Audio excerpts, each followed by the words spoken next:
구약 성경의 마지막 성경인 말라기와 신약 성경의 처음인 마태복음 사이에는 한 페이지의 여백만이 있습니다.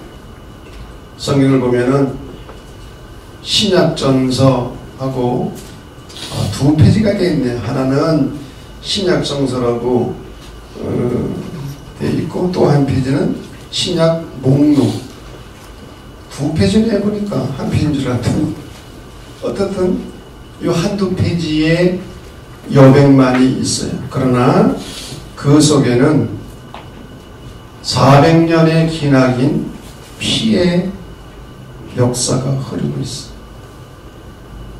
성경은 한두 페이지지만 400년의 시간, 그리고 그 속에 피의 역사가 흐르고 있는, 그리고 피의 역사 틈새에 끼어 죽어가고 있는 한 민족이 있었어요. 그 민족은 하나님께서 선택하시고 그토록 사랑하시고 아꼈던 이스라엘 민족. 이것은 구원 드라마 속에 잠겨있는 수수께끼이고 또 역설입니다. 400년의 시간 속에서 이스라엘이 죽어가는 동안 역사의 무대는 다니엘서 7장에 나오는 다니엘이 보았던 4마리 큰 짐승들에 관한 환상, 이 4마리의 짐승들이 차례로 일어나 치고 죽이고 또 죽임을 당하는 피의 역사가 악순환을 되풀이하고 있었어요. 처음 짐승은 독수리의 날개를 가진 사자 바벨론입니다. 이 바벨론 제국은 불과 100년 만에 두 번째 짐승인 갈비새들을 물고 있는 곰으로 비유된 페르시아 고레스 왕에 의해서 멸망을 당합니다. 그 강력했던 바벨론 왕국도 100년밖에 가지 못했어요. 그리고 페르시아의 영광은 또다시 세 번째 짐승인 4날개를 가진 표범인 알렉산더와 4장군에게 삼킴을 당합니다. 헬라가 부상을 한 거죠.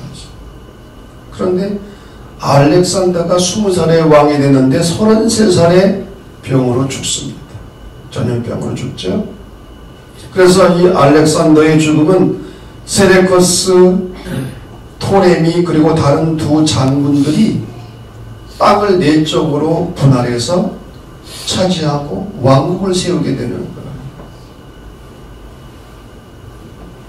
외령인 마카베오상, 마카비라고도 하죠. 마카비상 1장과 2장은 이 4날개를 가진 표범 중에서도 가장 악랄하고 잔인했던 세레커스 왕조의 안티오쿠스 왕의 이야기입니다. 이 셀레커스 왕조의 안티오쿠스는 기원전 175년부터 164년까지 통치를 하게 되는데 유대인들을 무자비하게 박해를 하는 거예요. 예루살렘을 공격하고 성전을 파괴하고 더럽히고 유대인 군인과 남녀노소 4만 명을 학살하고 4만 명을 노예로 끌고 갔어요. 가장 악랄했던 폭군이었어요. 바로 이때 제사장 마따디아스와 그의 아들들이 등장합니다. 그리고 이들은 유대인 청년들을 모아서 위협대를 조직하고 안티오쿠스와 맞서서 싸움을 하게 돼요. 그런데 싸움을 할 때마다 이기는 안티오쿠스의 대군을 무찌르고 승리를 거두게 됩니다. 이것은 하나의 기적이었어요. 그래서 이 마카베오, 이 마카비 형제가 왕국을 세우는데 그 왕국이 이스라엘의 마지막 왕국인 하스몬 왕국입니다. 하스몬 왕국은 100년 동안 존재합니다. 기원전 587년 예루살렘이 바벨론에게 멸망한 후 400년 만에 다시 세운 이 하스몬 왕국은 이스라엘이 이 지상에서 생존할 수 있는 마지막 기회였어요. 그런데 이 하스몬 왕국이 기원전 63년 네 번째 진성인 로마의 폼페이 장군에게 침략을 받고 멸망을 당합니다. 로마에게 대항할 수가 없는 거야. 너무 세니까. 그때부터 기원전 63년부터 1948년까지 2000년 동안 이스라엘은 땅 없는 민족으로 추락합니다. 하나님께로부터 땅을 약속받았고 땅을 차지하게 되고 받았던 이 민족이 땅 없는 민족이 되는 거예요. 그리고 전 세계를 배회해야 하는 비운의 민족으로 전락하게 됩니다. 땅이 없으니까, 나라가 없으니까 전 세계로 뿔뿔이 흩어져서 살아갈 수밖에 없었던 거예요.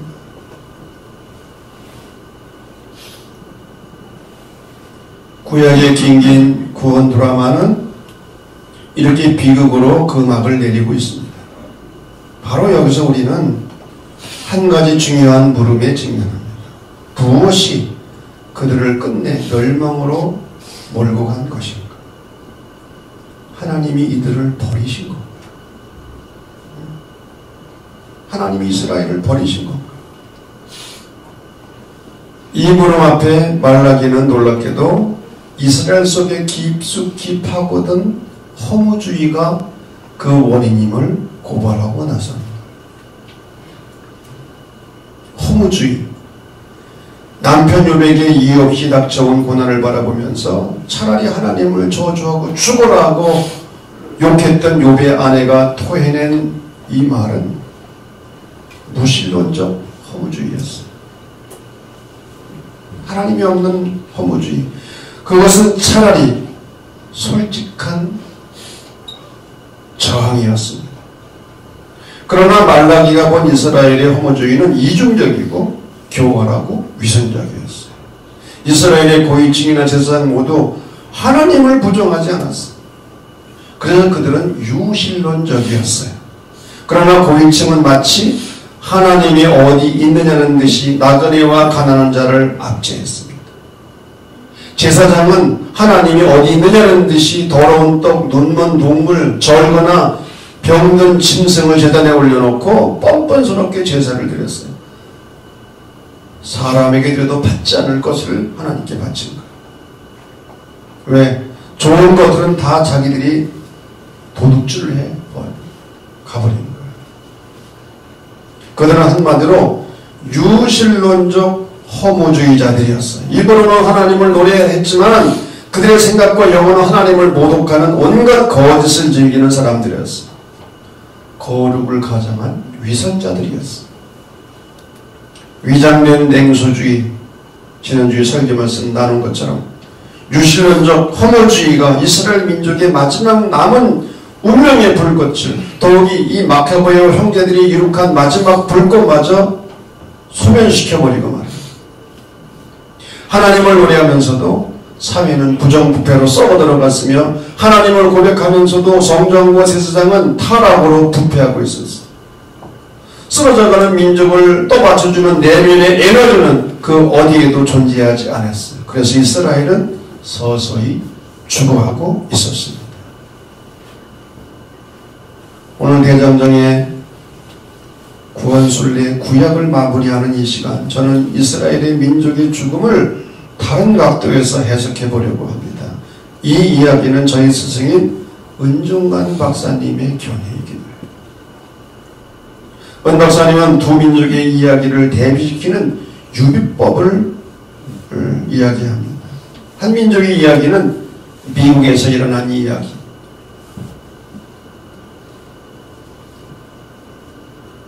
1740년 개척시대의 미국 전역에서 일어난 운동을 대각성운동이라고 말합니다. 이 대각성운동은 미국 대륙을 거꾸로 뒤집어 놓는 민족 회개운동이에요. 영국인 목사였던 조지 필드가 설교하는 천막에는 언제나 어디서나 수천 명이 몰려들었어요. 하나님의 은혜 앞에서 죄를 자백하고 하나님께 돌아오는 미국인들이 줄을 이었어요. 나단 콜레라고 하는 농부가 1740년 10월 23일에 쓴 일기가 발견됐는데 이런 내용이에요. 나단 콜레의 이 일기이며 신앙 고백문이기도 합니다. 어제 핫포드에서 설교한 휘필드 목사가 오늘 미들 타운에서 설교하는 소식을 듣는 순간 나는 흥분한 채 농사일을 내려놓고 집으로 달려갔다. 아내와 나는 말을 타고 달리기 시작한 지 1시간 뒤 우리 앞에는 큰 구름이 떠오르고 천둥 소리가 뒤를 이었다. 그러나 그 구름은 수많은 말들이 달리며 뿜어낸 먼지였고 천둥 소리는 말들이 달리는 말급소리였다. 수많은 사람들이 설교를 들으러 1시간 넘게 말을 타고 달려간 거예요. 그 먼지가 구름처럼 일어나고 말들이 달리는 말급소리가 천둥 소리처럼 들렸다. 그 많은 사람들은 영혼을 구하는 하늘의 소리를 들으려 천막으로 모여들고 있었다. 우리가 도착했을 때 천막에는 이미 4천여 명이 모여들었고 휘필드 목사가 드디어 등단하였다. 천사 같은 젊은 목사, 하나님으로부터 오는 그의 설교를 듣는 순간 내 가슴은 뛰기 시작하고 하나님의 은혜에 대한 감사와 눈물은 내 옛사람을 여지없이 부수는 것을 경험하였다. 내가 행한 의는 나를 구원하지 못한다는 것. 나는 그날 하나님 앞에 거꾸로 지고 말았다. 그리고 한없이 눈물을 쏟아냈다. 그 당시 일을 일기에 적습니다. 이렇게 불붙기 시작한 대각성 운동은 동부에서 중서부로 퍼지면서 초기 미국인들은 하나님 앞에 엎드러지는 민족적 회심으로 전 미국을 흔들었다. 그러나 다른 민족의 이야기는 다름 아닌 이스라엘 민족의 이야기입니다. 우리가 에스라와 느헤미야서에서 배운 것처럼 바벨론 포로에서 돌아온 이스라엘은 어려움 속에서도 무너진 성전을 다시 짓습니다. 그리고 총독 느헤미야의 강력한 리더십이 중심이 되어 무너진 성벽을 재건하고 봉헌합니다. 그런데 그들의 삶은 달라지지 않았어요. 여전히 정치적으로 경제적으로 혼란에 빠져 있었습니다. 그래서 그들은 오히려 영적으로는 더 깊은 공허에 빠지게 해요. 달라지는 게 없습니다. 이때 느헤미야는 백성들을 수문학 광장에 모이게 했습니다. 그리고 제사장 겸 율법사인 에스라를 초청하여 하루에 반나절을 율법책을 읽도록 했습니다. 에스라가 가져온 율법책을 읽는 그 순간 수많은 이스라엘 백성들이 울기 시작합니다. 왜? 몇백 년 만에 말씀과의 만남에서 오는 감격과 회개의 눈물이었어요. 이 순간은 분명 이스라엘 민족의 대각성이었고 민족의 회심이었어요.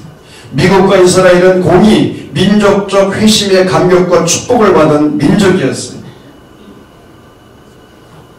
그러나 미국과 이스라엘을 갈라놓은 분수령이 하나 있습니다. 어떤 차이가 있는가? 미국은 대각성에서 시작된 민족적 회심을 종교라는 제도 속에 묶어두지 않았어요. 오히려 1776년 미국이라는 새 나라를 세우는 정신적 기초로 삼았어요.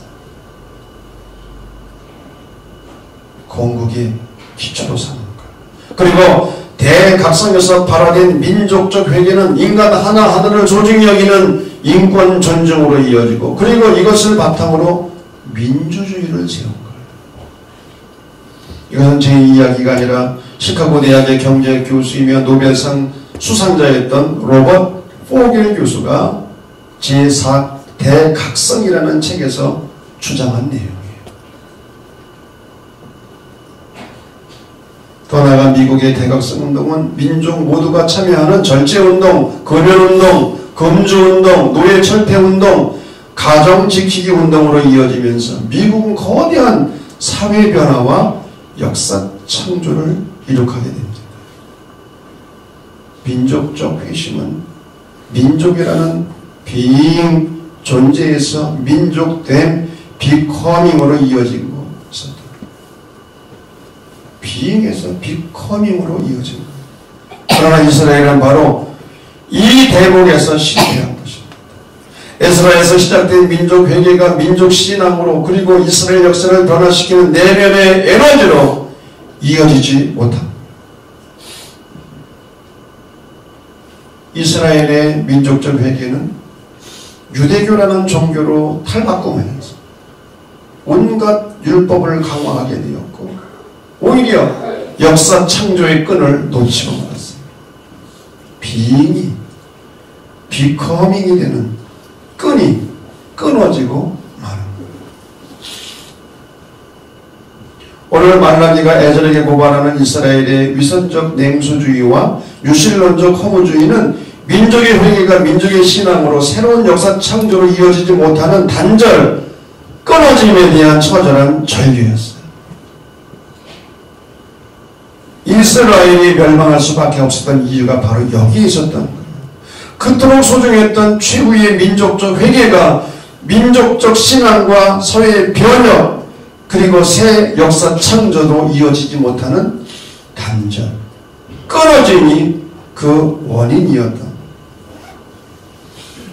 오늘 우리는 이런 역사를 통해서 회개와 역사 창조 사이의 단절이 주는 역사적 경고에 귀를 기울이게 됩니다.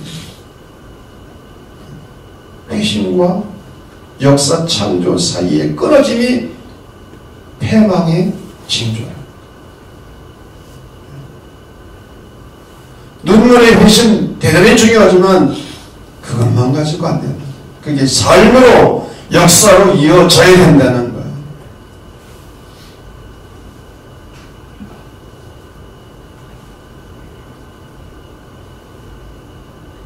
(1970년대) 한국교회 여의도에서 집회가 하면 100만 명이 모였어요. 저도 그때 간 적이 있어요. 100만 명. 지금 같으면 상상할 수 없는 일. 100만 명이 여의도 광장에 모였어요. 그때 찬송하고 기도하고 회개하고. 그때 이 민족은 하나님 앞에서 눈물을 흘리는 민족적 회개가 일어나고 있었어요.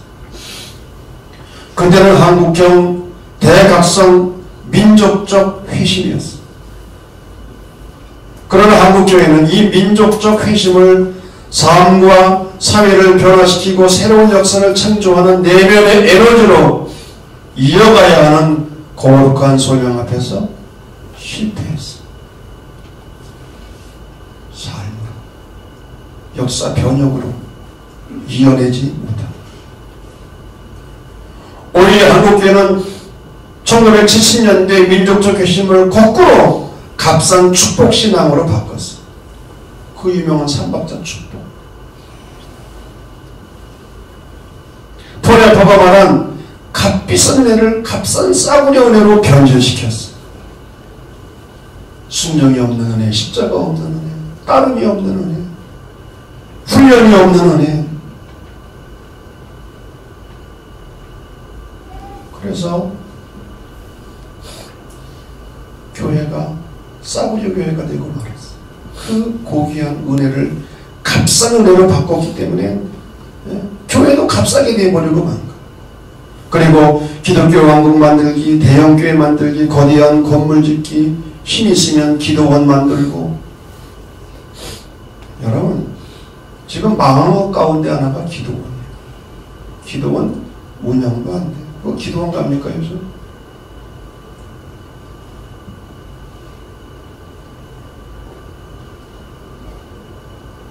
건물 세우기로 그 소중한 눈물의 에너지를 탕진하고 말았어요. 그 결과 한국교회는 영적 문명이 되었고 오늘 한국교회는 위기에 처해 있는 거예요. 이것은 제 견해가 아니라 은중환 박사님의 견해이고 로버트 포겔 교수의 영적 문명이 성경을 몰라요. 성경을 아는 것 같지만 성경을 몰라. 그러니까 엉뚱한 소리 하는 거죠. 신학이 없어. 지금 한국의 위기를 맞았는데 위기의 원인이 뭐냐? 성경을 모르는 거다. 왜? 신학이 없으니까. 성경을 제대로 해석하지를 못해. 성경을 아는 것 같지만 성경을 모르니까 제대로 살지 못해.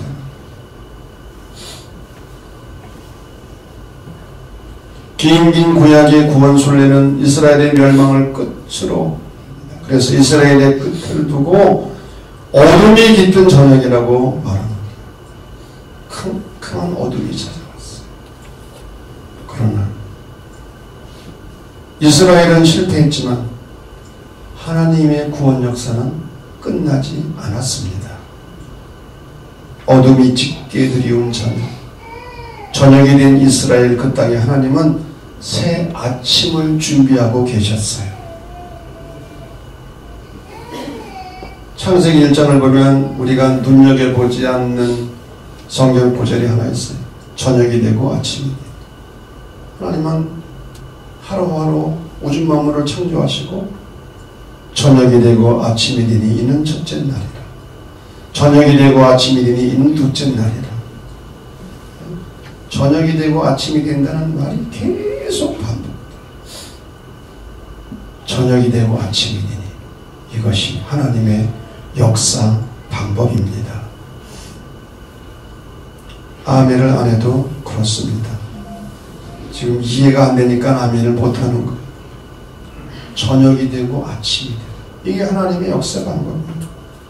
하나님은 이러한 방법으로 당신의 구원 역사를 이어가셨어요. 이스라엘이 끝난 자리, 어둠이 깊게 드리운 저녁에 하나님의 새 아침, 말씀이 육신이 되어 우리 가운데 거하시는 임마누엘로 오신 거예요.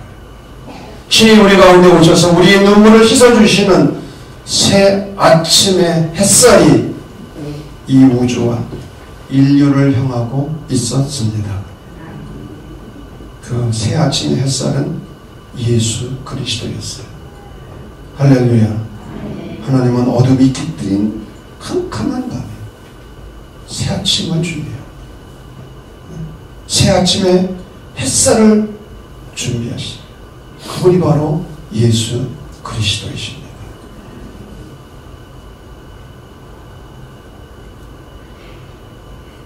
이 새 아침의 햇살이 그동안 동행한 여러분 한 분 한 분 가정 위에 늘 함께 하시기를 소원합니다. 그리고 이 새 아침의 햇살이 앞으로 1년 동안 우리가 신약 성경을 또 공부해 나갈 텐데 이 아침의 햇살 같은 은혜가 신약 성경을 공부하면서 우리 가운데 가득하시기를 간절히 소망해 봅니다. 할렐루야. 그동안 구약 성경 공부하느라고 수고 많았습니다. 책거리 해야 되는 건가? 안 해야 되는 건가? 모두를 위해서 박수 한번 하겠어요. 수고했습니다.